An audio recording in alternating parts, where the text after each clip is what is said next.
जब हम पहली बार JL50 का ट्रेलर देखे तो हमको बहुत अच्छा लगा। सोचे फाइनली इंडिया में भी अब एक अच्छा टाइम ट्रैवल स्टोरी आएगा जो सिर्फ रोमांस या कॉमेडी नहीं दिखाए, लेकिन जो एक अच्छा गहरा थोड़ा संजीदा कहानी बताए। लेकिन फिर उसके बाद हम एक दिन ऐसे ही टीवी पर उसका कुछ सीन्स देख लिए थे और हमको कुछ अच्छा नहीं लगा। वो सब कुछ बहुत म्यूटेड लग रहा था, किसी का इंटरेक्शन कुछ इंटरेस्टिंग नहीं लग रहा था और हम उसी वक्त अज्यूम कर लिए कि ये लोग टाइम ट्रैवल का स्टोरी सुनाने के लिए अभी रेडी नहीं है। फिर हम उसको शुरू से अंत तक देखे कोई टेक्निकल फॉल्ट निकालने के लिए कि कहाँ पे ये लोग टाइम ट्रैवल का स्टोरी सुनाने में गलती कर दिया, लेकिन हमको कोई एक ऐसा पॉइंट मिला नहीं, कोई भी ऐसा जगह दिखा नहीं जहाँ पे हम उसको पॉइंट आउट करके बोल सकें कि देखो यहाँ पे ये लोग गलत दिखाया है, टाइम ट्रैवल में ऐसा नहीं हो सकता है। तो फिर ये इतना अनसेटिस्फाइंग क्यों लगा? जब ऐसा कोई प्रॉब्लम इसमें हमको नहीं दिखा तो फिर हम सोचने लगे कि आखिर इसमें ऐसा क्या है जो गलत है। हम सबसे पहले इसको बाकी हॉलीवुड मूवी से कंपेयर किए, सोचे कि आखिर वो लोग ऐसा अच्छा क्या कर रहा है जो JL50 नहीं कर पा रहा। ऐसा करने से सबसे पहले तो हम ये समझे कि बाकी सारे हॉलीवुड मूवीज में टाइम ट्रैवल स्टोरी सुनाने के लिए सबका अपना अपना तरीका है। इंटरस्टेलर में 5th डिमेंशनल लोग का बनाया हुआ वर्म होल्स है, बैक टू द फ्यूचर में टाइम मशीन है, लूपर में टाइमलाइन स्प्लिट हो जाता है, अवेंजर्स में क्वांटम रेल्म है, फ्रिंज में ऑल्टरनेट यूनिवर्सेस है और 11/22/63 में वर्म होल्स है। ये सब मूवीज अपने तरीके से अपना एक टाइम ट्रैवल का स्टोरी सुनाता है। तो JL50 के पास भी हक है कि वो अपना टाइम ट्रैवल स्टोरी अपने तरीके से सुनाए, जिसमें वो लोग पूरी तरह से सक्सेसफुल रहा है, उसमें कोई भी इलॉजिकल चीज नहीं है। तो जब वो लोग टाइम ट्रैवल सही से दिखा रहे हैं तो शो भी अच्छा होना चाहिए। नहीं,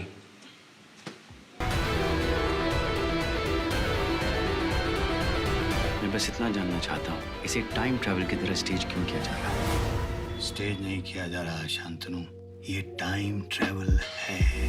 देखो, जितना भी जबरदस्त टाइम ट्रैवल मूवीज है उसका पूरा कहानी सिर्फ टाइम ट्रैवल पे निर्भर नहीं करता।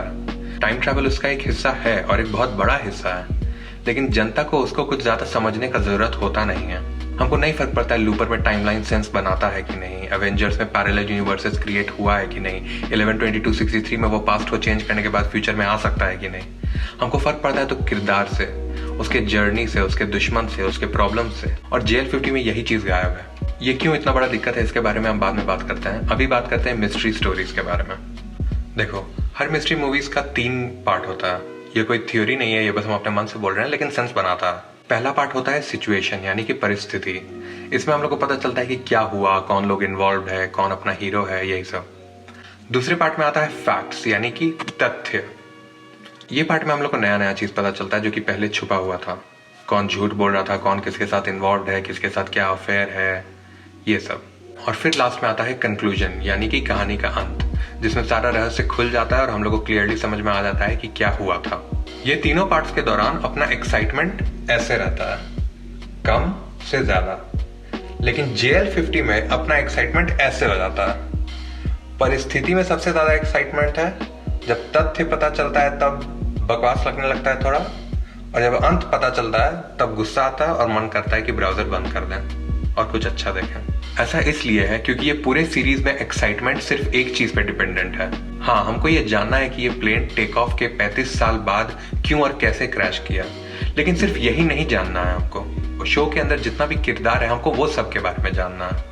जब तक ये कहानी का अंत होता है, धीरे धीरे टाइम ट्रैवल के एक्साइटमेंट का पर्दा गिर जाता है और हम लोग को समझ में आ जाता है कि इसमें देखने लायक और कुछ है नहीं। इस शो का मेन कैरेक्टर है शांतनु। मुश्किल से 3-4 सीन होगा पूरे सीरीज में जहां पे दिखाता है कि ये अपने लाइफ में शायद थोड़ा दुखी है। उसकी बीवी इससे पूछेगी, तुम क्या खोज रहे हो शांतनु? और बस शो के 80% तक हमको मेन कैरेक्टर के बारे में यही पता है कि वो कभी कभी अपने लाइफ में दुखी रहता है। साइड कैरेक्टर्स तो और भी अनजान रह गया। दोस्त या दुश्मन सबके बारे में एक छोटा सा चीज पता है हमको, जो ये पूरा शो सिर्फ एक लाइन में बता के खत्म कर देता है। ऐसा लगता है कि सारे किरदार को सिर्फ एक रंग से रंगा दिया है। एक दुखी डिटेक्टिव, एक परेशान औरत, एक उत्सुक आदमी और एक इविल जीनियस जैसा विलन। ऐसा चटेला किरदार लोग के साथ तो अच्छा खासा कहानी खराब हो जाएगा। कोई गहराई नहीं है किसी भी किरदार में, किसी के जर्नी में हम इंटरेस्टेड नहीं हो सकते, क्योंकि उसके लिए पहले हमको जानना होगा कि उसमें क्या खामी है, कि वो क्या चाहता है। ये सब चीज ये शो कभी नहीं बताता। ये सब कमी समझ में आने लगता है तीसरे एपिसोड तक। एक जगह पे टाइम ट्रैवल का हिस्ट्री को इस तरह समझाता है। महाराजा अशोक के समय में 9 किताब लिखवाया गया था जिसमें गुप्त ज्ञान भरा हुआ था। उस गुप्त ज्ञान में था प्रोपागेंडा और मार्शल आर्ट्स। एक किताब में था एलियन लोग से बात करने का टेक्निक, हाँ, ancient aliens. And now it's just with aliens. And I said, yes. और उसी किताब में से एक था कि टाइम ट्रैवल का तरकीब क्या है। इसका क्या जरूरत था पूरे अजीबो गरीब चीज का कलेक्शन बना देना सिर्फ एक टाइम ट्रैवल को समझाने के लिए। इसी जगह पे जहाँ पे टाइम ट्रैवल से थोड़ा सा इंटरेस्ट हटा, हम लोग महसूस कर लेते हैं कि यार इस शो में और कुछ समझने के लिए तो है ही नहीं। ऐसा ही एक जबरदस्ती का हिस्सा है ABA यानी कि आज़ाद बंगाल एसोसिएशन। कितना अच्छा बैकग्राउंड बन सकता था इस चीज़ को लेकर, लेकिन सोचो तो इसका कहानी में सिर्फ एक ही काम है।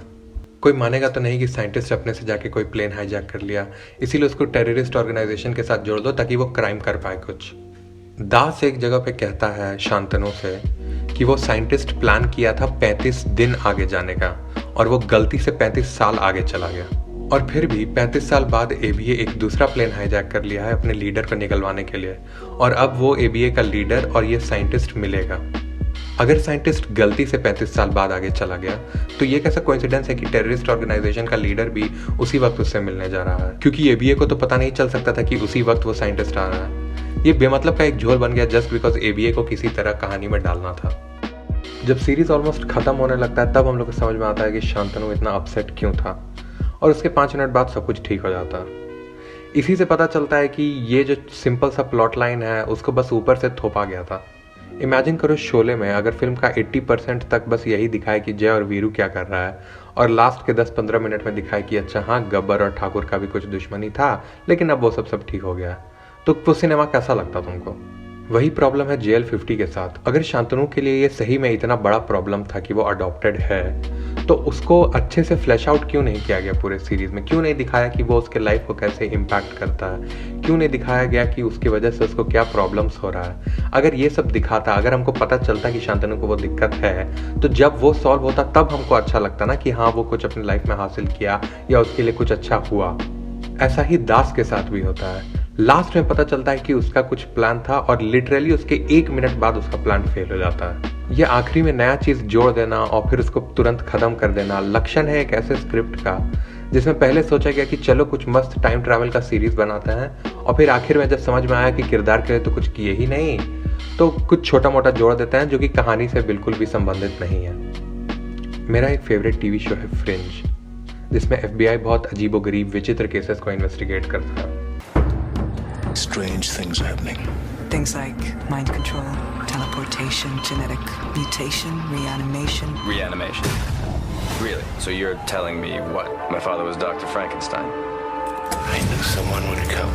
इसमें एक एपिसोड है सीजन 2 एपिसोड 18 जिसका नाम है व्हाइट ट्यूलिप। इसमें एक टाइम ट्रैवलर है और एपिसोड के शुरू में ही बता देता है कि वो टाइम में पीछे जाके अपनी वाइफ से मिलना चाहता है, और ये भी बता देता है कि वो टाइम ट्रैवल कैसे करता है। लेकिन फिर भी इस एपिसोड का IMDb रेटिंग 9.3 है और मेरे हिसाब से तो 10 होना चाहिए। ये एक इतना अच्छा कहानी इसीलिए है क्योंकि उसका सारा सुंदरता टाइम ट्रैवल से हट के उसके किरदार से आता है, उसकी कहानी से आता है। हमको नहीं फर्क पड़ता है कि ये कितना पॉसिबल है या कितना एक्यूरेट है, हमको फर्क पड़ता है कि जिस किरदार को हम अपने सामने देख रहे हैं उसको जो चाहिए वो चीज़ मिलता है कि नहीं, और मिलता है तो कैसे मिलता है, उसको क्या कीमत चुकाना पड़ता है।